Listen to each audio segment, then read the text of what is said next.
মোৰ কাপোৰ পোৱালি বস্তু আপুনি নিজে বনোৱা না কিনা মানে আপুনি এটাও পোৱালি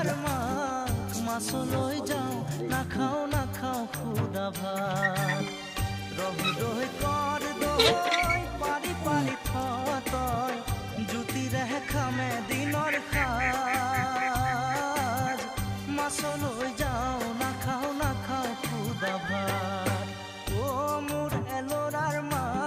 মাছলৈ যাওঁ নাখাওঁ নাখাওঁ খুদা ভাত মোৰ এলৰাৰ মা মাছলৈ যাওঁ নাখাওঁ নাখাওঁ খুদা ভাত